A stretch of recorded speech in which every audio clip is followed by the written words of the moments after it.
So let me share my screen to start with. So I hope you see my full presentation on your screen. Yes. Okay. All right. So yes, in this talk, I will discuss satellite navigation for the space users as well as for the Earth user. But I will start with a little bit of history. Actually, the very first satellite, artificial satellite that was launched by the humans was Sputnik back in 1957. So that's a long time ago. What is interesting with that satellite is that a couple of days later, some scientists at the Johns Hopkins Applied Physics Laboratory, they were able to estimate the position of that satellite by measuring the Doppler effect. Indeed, the satellite traveling at very high speed, when the satellite was approaching the observation point, the wavelength was compressed, and as it was going away from the observation point, the wavelength of the carrier was becoming longer. And so they were able to measure the Doppler S-curve that we see on this slide. And by measuring that S-curve, they were able to locate the satellite.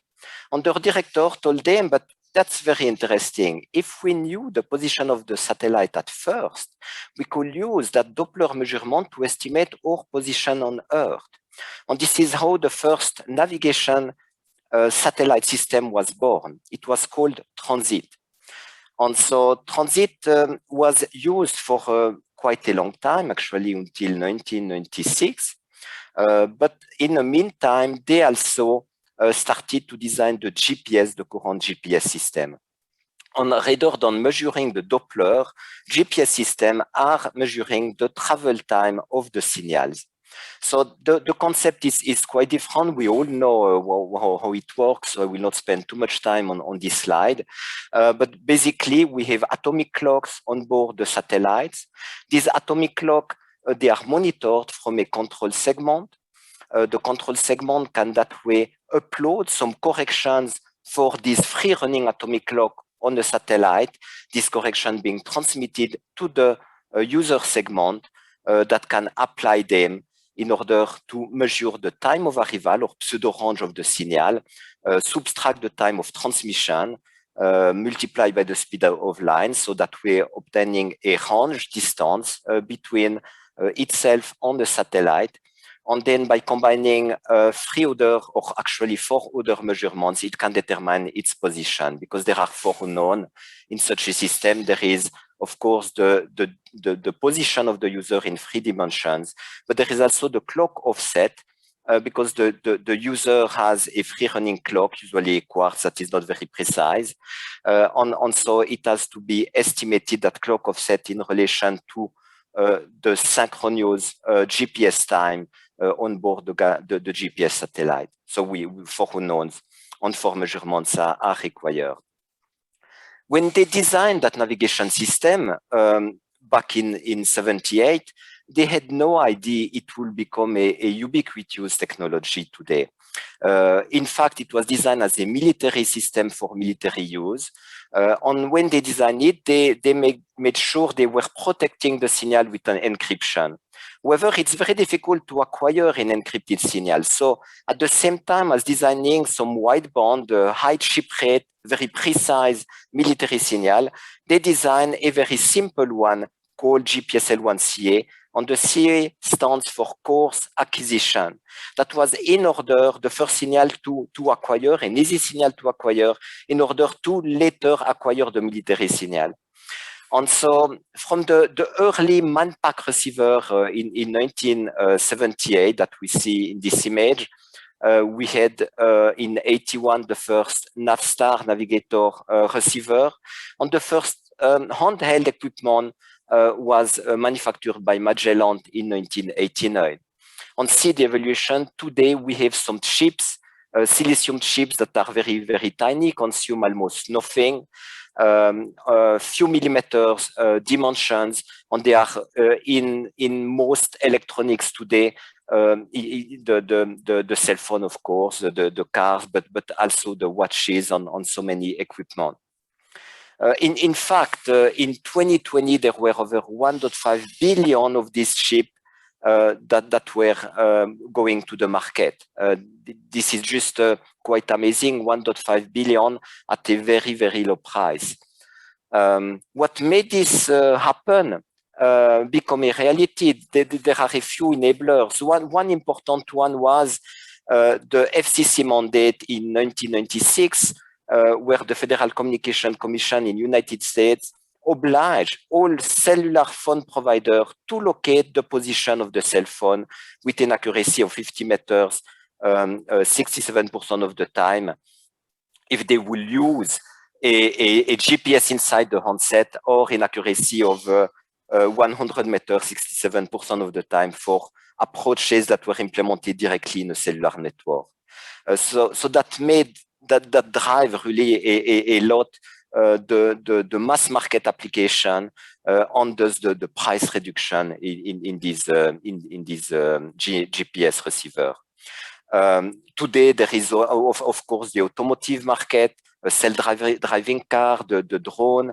What made it possible also, it's Moore's law, with a reduction or more electronics every 2 years. So the number of transistors can be doubled basically every 2 years. Some other innovations also, real-time kinematic, precise point positioning. So we have seen really an amazing evolution of GPS. We see on this slide all the frequencies that are available today. It's also amazing to think that we only, for the civilian user, we only had that BPSK GPS coarse acquisition code we could use at one point. Today, most constellations, so we have 4 global constellations, GPS, GLONASS, Galileo, and Beidou, they all 4 provide more than one frequency for the civilian user. At first, the user, they had to use the encrypted L2C or L2 encrypted signal in a semi-codeless approach to mitigate the ionosphere delay propagation. But today, GPS provide a civilian signal in a L1 band, L2 band, L5 band, and same for Galileo, with signals that are placed exactly on the same carrier frequency, therefore enabling inter-system operability. This is very nice, but different modulation. For instance, here we see some binary offset carrier modulation. So basically, the signal is not simply the code, the ranging code is not simply multiplied by a sine wave. It's also multiplied by a square wave, and as a result, the signal is splitted on both sides of the carrier frequency. And this allows to position more signals with less interference between each other. And it also allows better ranging precision, because the larger the bandwidth of the signal, the better the estimation of the code delay or of the time of arrival that is used then in a code-based positioning solution. We see some very wideband signals here, such as the European Altbach modulation. So we have 4 signals that are transmitted coherently into the same signal. So we have E5A, E5B in phase on quadrature. And this is an amazing signal. It's spread over more than 50 megahertz bandwidth. If you compare it to GPS L1CA, where the bandwidth is 2 megahertz, this is a lot more, and so it enables better multipass mitigation, better ranging precision. So many improvements using this signal. Today we see that all major 4 mega constellation, even the Russian one that was based on frequency division multiple access. So we see different satellites were transmitting on different frequencies. They are moving also to code division multiple access, where the different signals from different satellites, they are separated by a different code, spreading code. Today we can receive on L1 carrier frequency civilian signals from all four major constellations. Same for the L5 band, where we have all these signals that are transmitted on the same carrier frequency. And then we have also the E6 band, where Galileo will provide some high accuracy services, providing corrections for the clock on ephemeris errors in order to enable precise point positioning by using the carrier phase on the positioning solution, carrier phase measurement. And then we have also L2 frequency that has not been adopted by all constellation. If we take the mass market receiver today, most of them are still L1 only, as we see on this graph, but it's rapidly changing on all new high-end cellular phone. There are multiple constellations, but also multiple frequencies in general. And what we see from that first satellite that was launched in 57, then we have today almost 120 satellites that are only navigation satellite. Now, let's talk about the new space market or new space paradigm shift. So you have witnessed recently the launch of a very large constellation on the basically, it's a revolution in the space industry that was before driven by space agencies on institutional project, very expensive satellite, following a methodological approach to make sure that they will work with a very high certainty in space and for a very long time. Now, the private space industry is launching satellites that are designed based on a different approach. They are not trying to make sure it will work at 100% of the time, but they know some of the satellites will not work. They may not work properly. On the lifetime of the satellite is much less, so there will be replenishment also at a much higher pace. And they are basically following some market driver, that is the Earth observation, satellite communication for very high bandwidth communication, as well as Internet of Things. Moon resource exploitation is also a market driver. And all these market drivers, basically, they require some form of positioning, navigation, or timing. And that's basically what my company offers for the space user, which is why we selected the name Space PNT. The problem with space receiver, so what can provide that PNT solution is, of course, a GPS receiver. We have many challenges to face, the very high dynamic on orbit. So the Doppler shift are much greater than for a stationary user on the Earth, where it's ±5 kilohertz roughly, due to the motion of the navigation satellite. But for the low Earth orbit user, the Doppler shift can be as large as ±60 kilohertz. We can have a poor geometry when we put in service the satellite. It can be spinning at high speed. We may need to do some maneuver, so we don't see well the Genesis constellation at times. And also, we may position that satellite at higher altitude than the navigation satellite, the GPS Galileo satellite. And as you know, the GPS Galileo satellite, they transmit their power not towards the outer space, but towards the Earth. So this poses additional challenges. But the most important challenge actually are not those ones.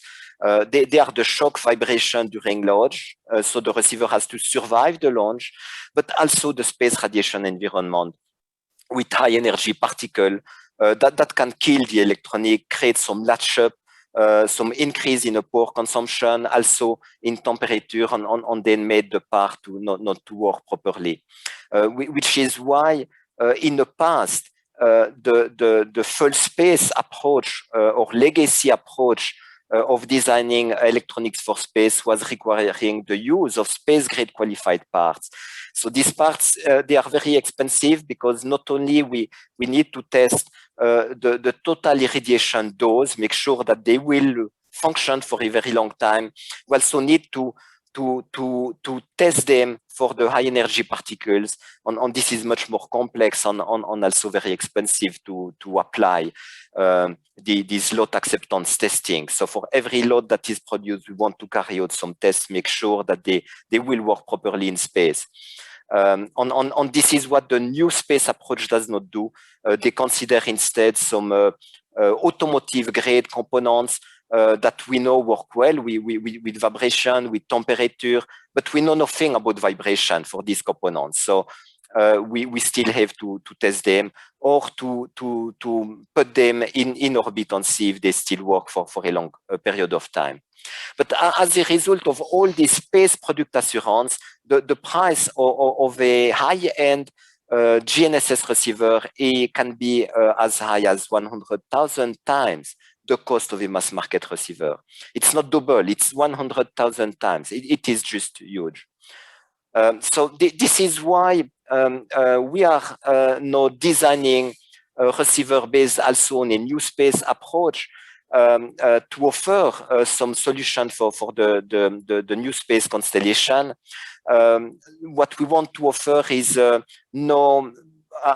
best positioning on timing accuracy, as good as the best receiver today, but using a new space approach, so the use of rad-tolerant COTS components, on also a high-end processor, so that it's reprogrammable also in orbit. It can be scalable also for many different missions, from the launcher missions to low Earth orbit or medium Earth orbit, or even to moon missions. On the implementation of the state-of-the-art algorithms to reach centimeter positioning. So centimeter positioning in space, in low Earth orbit, when you think that at 800 kilometers altitude, the spacecraft will fly at a velocity of above 26,000 kilometers per hour, it is quite amazing to announce that we could estimate the position of that satellite with centimeter accuracy, let's say 10 centimeter accuracy, one sigma.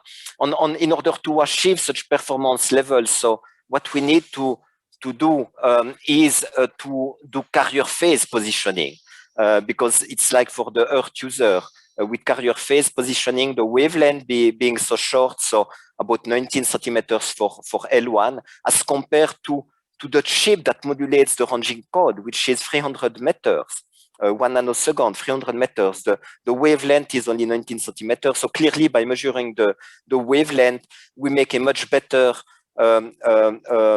estimation of the time of arrival of the signal, but we have to deal with the ambiguity of the signal. And so we need very high accurate model of all the sources of error between the satellite and the receiver, including the receiver and the transmitter payload on a satellite.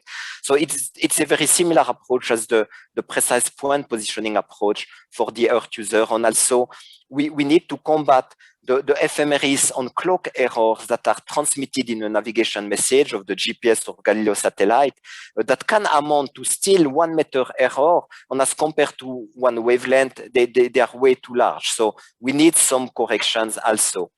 So what we have designed is a real-time precise orbit determination solution, so that implement all these models and that can receive corrections either from geostationary satellite.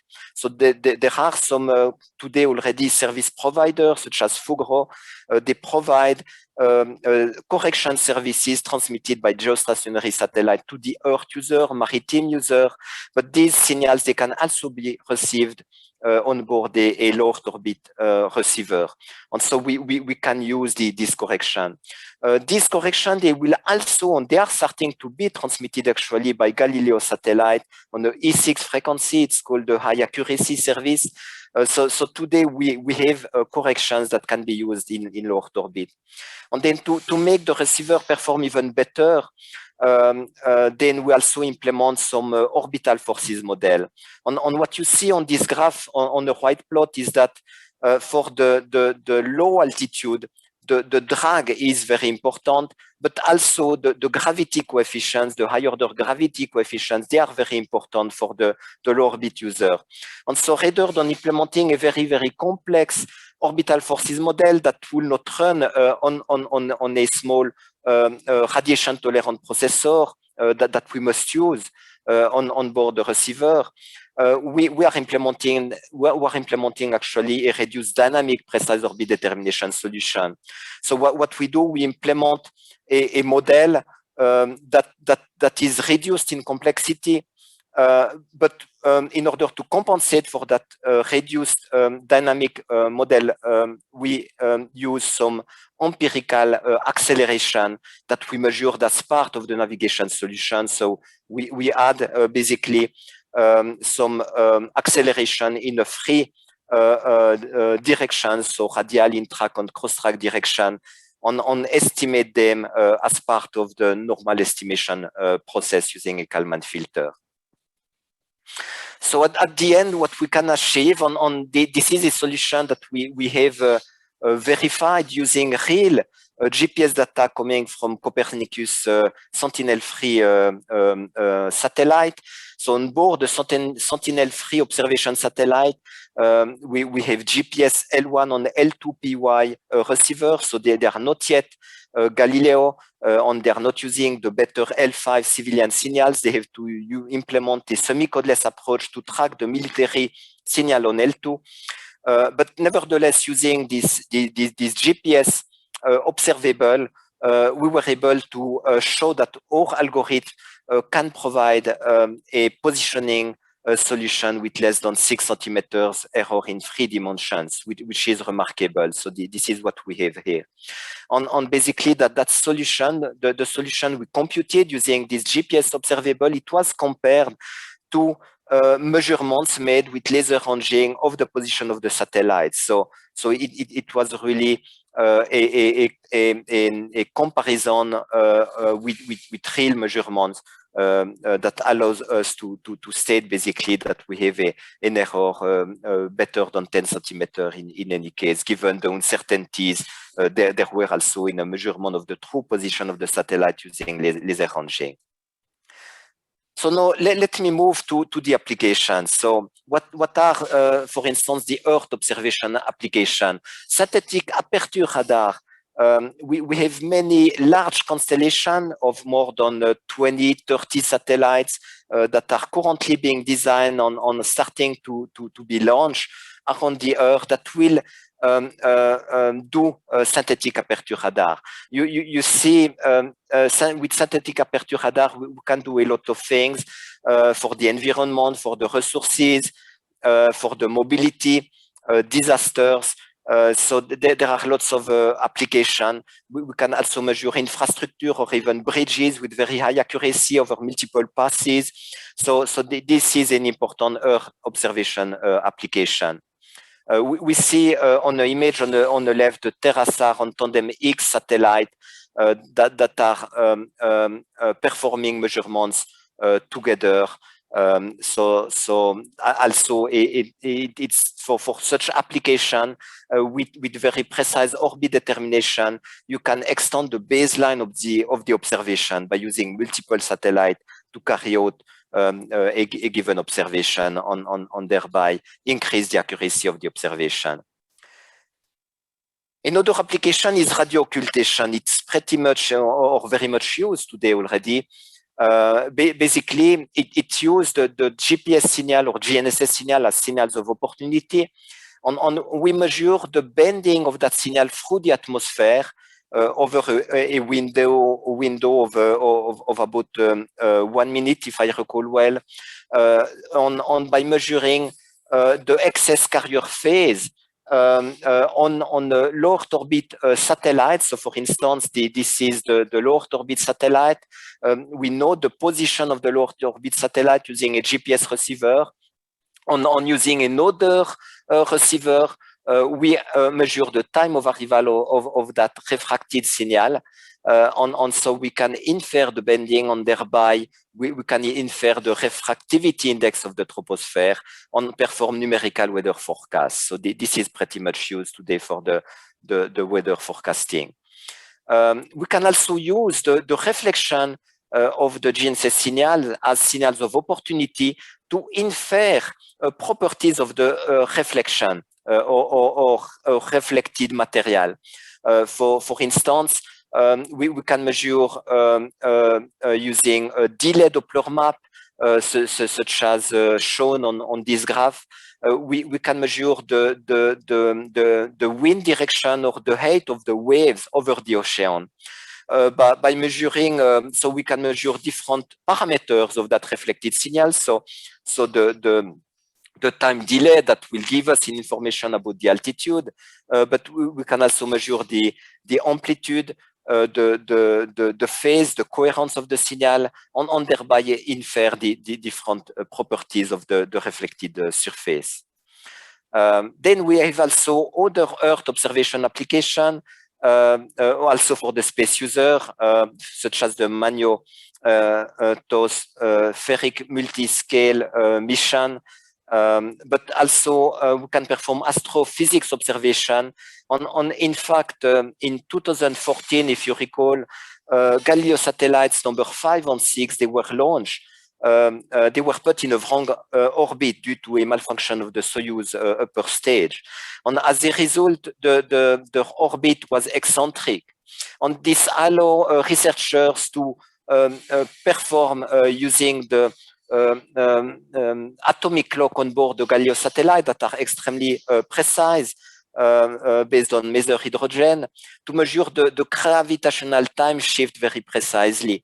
And we see on this image that it was varying by by more than 370 nanoseconds due to the eccentricity of the satellite that were moving, climbing and falling by more than 8,500 kilometers. So we had already been able to prove Einstein's theory, but not with such a high level of accuracy as it was allowed by these two satellites that were put in a wrong orbit.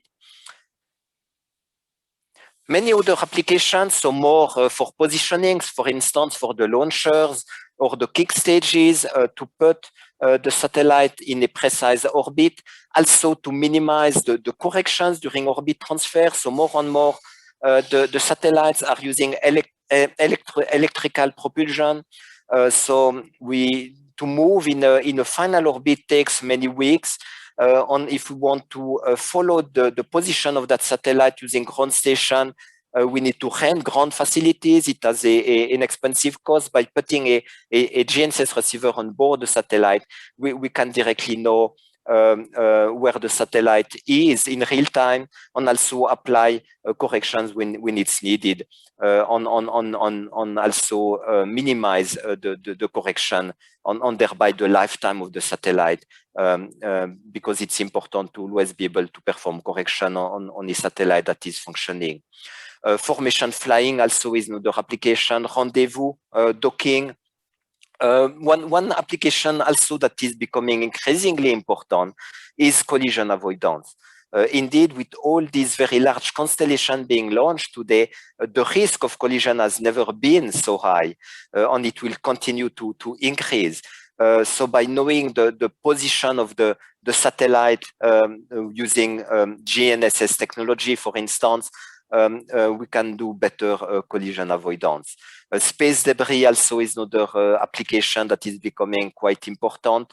And of course, timing and synchronization. And timing synchronization could be for telecom application. It could be for Earth observation application on many other application to synchronize the payload on a satellite with reference to Galileo system time, GPS system time, or even to UTC, because these GNSS system time, they're also related to universal time coordinate.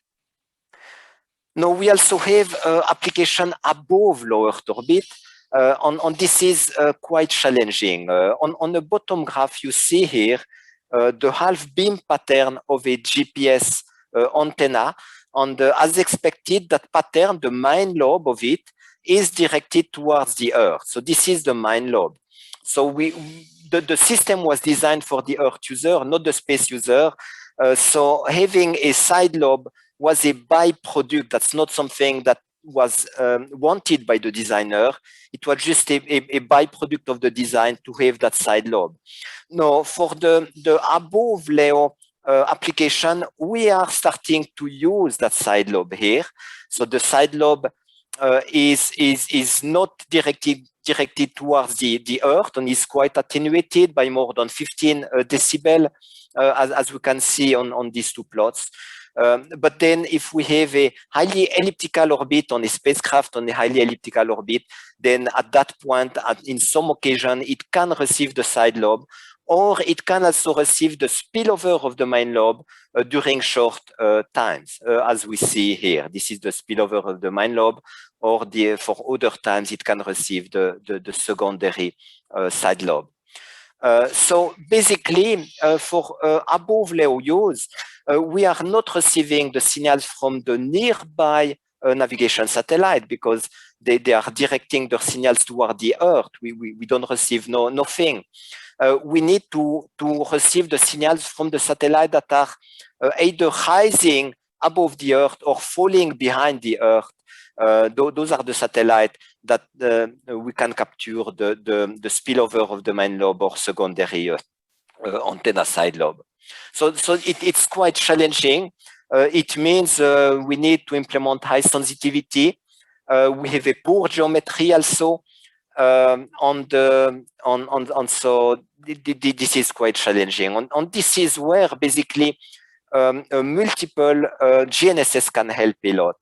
And this is also why, because all of these new applications in space, all these applications I have cited so far, that the United Nations define an interoperable global navigation satellite system space service volume ranging from 3,000 kilometer altitude to 36,000 kilometers altitude. So basically the idea of the space volume is that if before that side lobe was not wanted, the risk is that in a new design with new technology, we can minimize the lost energy that is transmitted on that side lobe, but then we will not service well the space user. So the space service volume defines some minimum requirement that the new design of new GPS receiver, new GPS satellite, new Galileo satellite will have to respect in order to service well the space user. And so the idea of that space service volume is to improve the availability of this signal, the visibility of this signal, the geometry by being able to receive signals from multiple constellations, the accuracy, and so this is to also increase the operational performance of the space mission. Now, if we go even above that space service volume, so we discussed it's defined up to 36,000 kilometers, but we may also want to receive signals at higher altitude, for instance, for moon mission. And indeed, there are many moon missions that are foreseen scheduled in the next 10 years or even less than 10 years, up to 2029. So over 50 missions to the moon have been identified by ESA. They follow different objectives. Some of them are purely commercial, such as moon resource exploitation, the oxygen as propellant, or some rare metals. But it's also as a stop for deeper space exploration, such as a stop to Mars, or also for moon colonization. And in that field, while I was in EPFL, we started to develop some proof of concept receiver back in 2013. At first, we designed a pure GPSL1CA receiver, very high sensitivity. And with that receiver, we were able to acquire signals at moon altitude, 380,000 kilometers. So with the acquisition of signal with 16 dB hertz. While for a terrestrial user, the nominal carrier to noise ratio is 45 dB hertz. So we were almost 30 dB below. And then we computed a navigation solution. And what we noticed, the navigation at moon level was very, very bad. It was on the order of 1,000 meters, 1 kilometer we could achieve for the positioning accuracy 1 sigma. And the reason was the dilution of geometry. You can imagine, as seen from the moon, the GNSS constellation, they are all in the same point in space. And so the positioning geometry is very, very good, and the dilution of geometry can be as high as 1,000, while it can be below 2 for the Earth user. So it can be almost 1,000 times worse, which is why not only the signal to noise ratio is lower, meaning that the measurements will be noisier, there will be more jitter on these measurements, so that will also reduce the positioning accuracy, but the major factor is the geometry. And then this is at the point which we decided to apply some filtering method. On the best filter we could find was an orbital forces model. Indeed, by modeling the attraction of the moon, the attraction of the sun, the solar wind, we could filter that course navigation solution and achieve performance on the order of 200 meters. And this is what was shown on this plot that we achieved in 2017 when we made that receiver navigate to the moon in hardware in a loop simulation environment, meaning that we were using a full constellation radio frequency simulator. What we see here was the SPARANT we had in EPFL, and we were feeding that RF signal to our receiver. So the receiver was there. On the receiver, we made it navigate on that direct transfer orbit for 5 days from a low Earth parking orbit to the moon altitude. On these are the position we measured, filtered by the orbital filter. In red, in blue, we have the least square solution that has some very large errors, as you can see, thousands of meters errors. But in red, we were able to achieve some positioning accuracy on the order of 200 meters, which is quite remarkable. And then, so that at first in 2013, we started to develop it for GPSL1CA, then added that orbital filtering, then added a second frequency, the L5 frequency. And these are the results we achieved with the dual frequency on orbital filtering. And then we still continue this development, but this time in space PNT. Not later than 1 month ago, we received an order for the European Space Agency to design a Navimoon receiver, so a receiver that will fly on the ESA SSTL Lunar Pathfinder mission end of 2023 or early 2024. On that receiver is a dual constellation because it's GPS but also Galileo dual frequency. It received the L1 band signal on L5 band signals. It has also that orbital filter in a computed or integrated in a tightly coupled fashion, and we target an accuracy of about 100 meters at moon level without any sensor, so totally autonomously, which is quite remarkable given the distance from the Earth. So now let's discuss about the Earth application of navigation satellite. So you all know all these applications. There are additional applications we don't always think of directly that are related to power grid system, to banking operation, on even to communication system, because indeed the GPS receiver, they are not only used for positioning and navigation, they can also be used for time transfer application. On the power grid, they need accurate time in order to inject from different points in a power grid the power so that there is no oscillation. The phase has to be very similar. So they use GPS equipment in time transfer, so the receiver is fixed on only providing an accurate time that is the same for wherever that equipment is being used. Same for telecommunication. GPS receivers are used to synchronize GSM communication or today UMTS.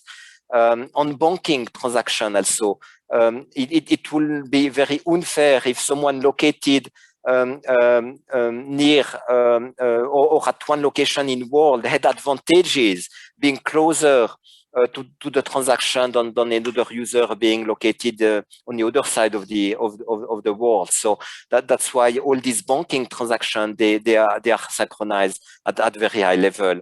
And all that infrastructure basically is at risk because as we know today, the GPS signal they are received with very little power, 130 dBm or 10 exponent minus 16 of a watt. 10 exponent minus 16, that's below the thermal noise level, which is why we need to integrate the signal over a period of 1 millisecond at the minimum to get 30 decibel gain through the coherent addition of the code, the ranging code over 1 millisecond. So then we know that there are threats regarding signal jamming, but also signal spoofing regarding deception of service.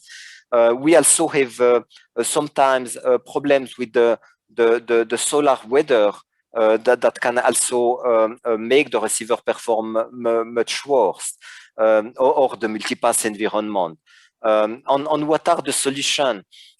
So we know already some of them. So hardening the GNSS receiver itself. So by using multiple constellation, if one constellation has a problem, and this happened in the past, on even relatively recently, where there were malfunctions in Galileo, it happened for GLONASS also. On all the receiver using a Galileo solution were totally wrong. So by using multiple constellation, we can check, make some consistency check. Multiple frequencies also. If one frequency has a problem or we have a jammer on one frequency, by using multiple frequency, we're more robust. Advanced antenna, advanced filtering, or advanced algorithm. But also spatial consistency between multiple receiver or system of system. On the system of system, we can combine different signals of opportunity or ill or on, or perform sensor fusion with IMU or even clock or vision, but also with LEO PNT. And this is what we call the LEO PNT concept, is to transmit ranging signal from low Earth orbit constellation.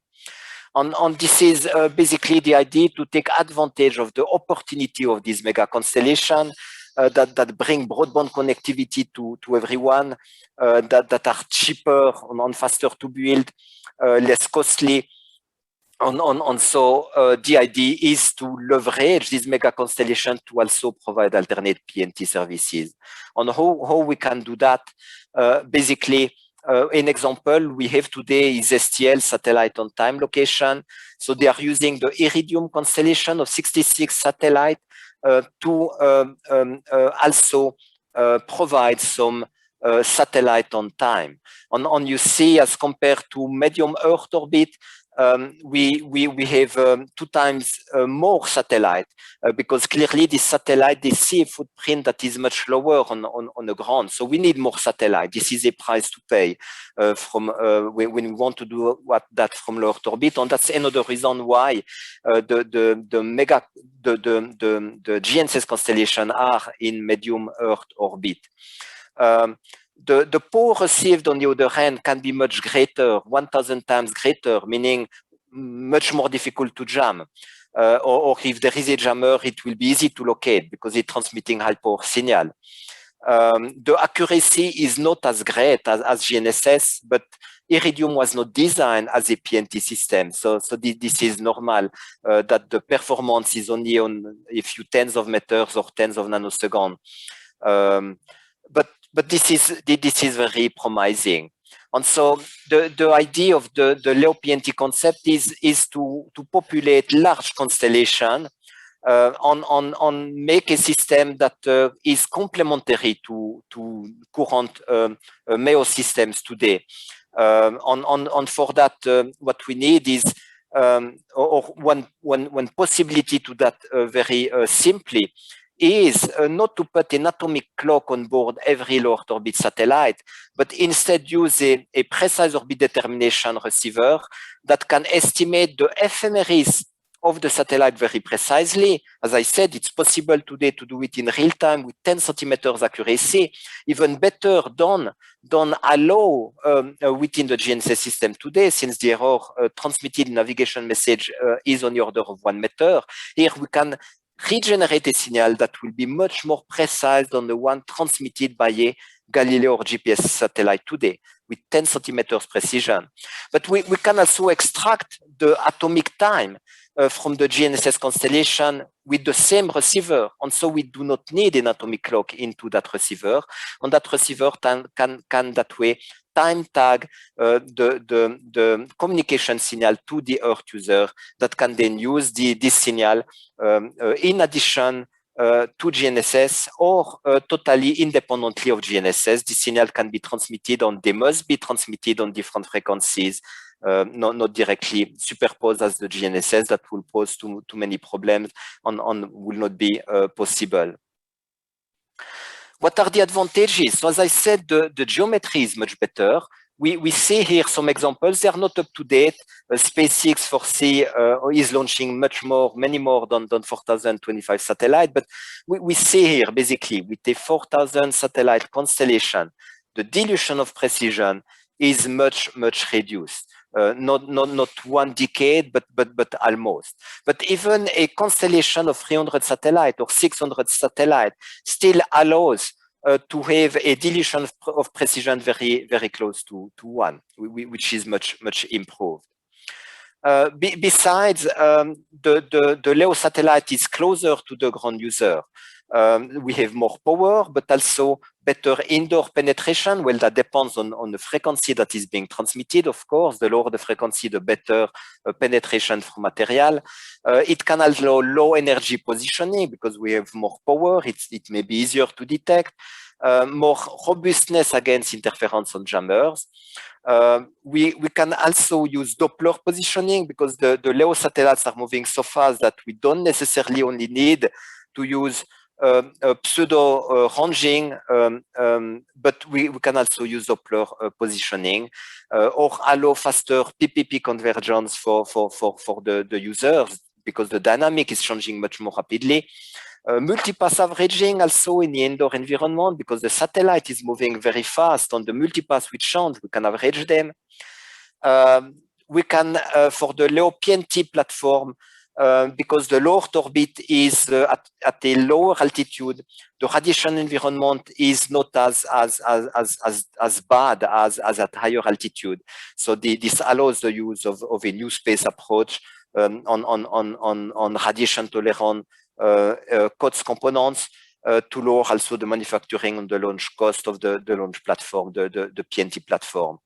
On the benefit to use the current GNSS infrastructure is that we don't need to replicate a new control segment for this LEO PNT constellation. by embedding into every LEO satellite a GPS receiver, GNSS receiver, we can directly extract the atomic time on the precise orbit position of the satellite.